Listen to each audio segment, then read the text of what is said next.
So present నేను ఇండిసియా ప్రాస్పరా దగ్గర ఉన్నాను అనమాట. ద ఫస్ట్ టైం నేను చూడటం ఒక అద్భుతం ఏంటంటే లోపల అండ్ గేటెడ్ కమ్యూనిటీలో ఇంత పెద్ద సైజ్ రావటం ఫ్లాట్స్ అనేది నేను ఎక్కడా చూడలేదు అనమాట. అండ్ లోపలికి వెళ్ళి వచ్చిన తర్వాత అనిపించింది ఏంటి దీన్ని 2 ఫ్లాట్స్ చేస్తారని అడిగాను ఫస్ట్. లేదండి ఇది సింగిల్ ఫ్లాట్ అండి అని చెప్పారు.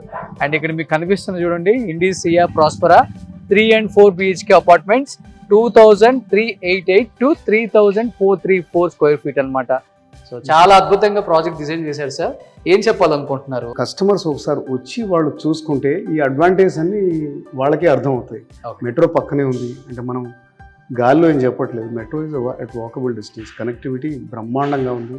కన్స్ట్రక్షన్ షేర్ వాల్ కన్స్ట్రక్షన్ మీరు స్పెసిఫికేషన్స్ కూడా చూస్తారు చాలా బాగా ఉన్నాయి. Okay and price is very good. The price will move up. ఈ ప్రైస్లోనే మేము అమ్మలేము ఇంకా ముందు అంటే ఒక 10-20 అపార్ట్మెంట్స్ అమ్మాకే ప్రైస్ విల్ డెఫినెట్లీ మూవ్. ఇప్పుడు 7,000 స్క్వేర్ ఫీట్ బేస్ ప్రైస్ ఉంది. ఈ ప్రైస్లో కనుక్కుంటే చాలా బాగా ఉంటుంది.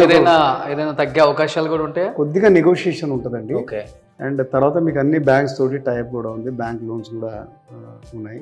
ఎందుకంటే క్లబ్ హౌస్ కూడా important. 36,000 square feet club house. Okay ఎందుకంటే ఈ సైజ్ ఆఫ్ ప్రాజెక్ట్కి అంతగా పెద్ద క్లబ్ హౌస్ ఉండదు. బట్ మేమే అన్ని అమ్యూనిటీస్ ఇవ్వాలని మనం ఇలా చేసాం. సో ఇంకొకటి ఏదైతే బిజినెస్ క్లాస్ లివింగ్ అని చెప్పారో సారు, అదేంటి బిజినెస్ క్లాస్ లివింగ్ అంటే ఇంకో పెద్ద సైజ్ కావాలి కదా మాకు అనుకునే వాళ్ళకి కూడా 4 bedroom అవైలబుల్ ఉందండి. 4 bedroom ఇప్పుడు నేనైతే హాల్ చూపించాను. దీని మీద ఇంకొక 30-40 feet ఎక్స్ట్రా ఉంటుంది అనమాట. చాలా పెద్ద హాల్ వచ్చింది. అది కూడా 4 bedrooms కూడా చాలా పెద్దగా వచ్చాయి. కూడా బిజినెస్ క్లాస్ లివింగ్ అంటే ఇది కదా అనుకునే వాళ్ళకి 4 bedroom కూడా ఉంది. ఈచ్ టవర్లో 33 అవైలబుల్ ఉన్నాయి. 2 towers లో కలిపి 34 ఇన్ ఈచ్ టవర్. 2 towers లో కలిపి 68 ఉన్నాయి. అందులో సేల్ అయిపోయాయండి. ఆల్మోస్ట్ లైక్ ఒక 30 దాకా సేల్ అయిపోయి ఇంకొక 38 అట్లా అంతే ఉంటాయి.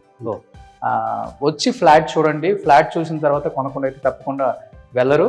Thank you sir. Thank you so much.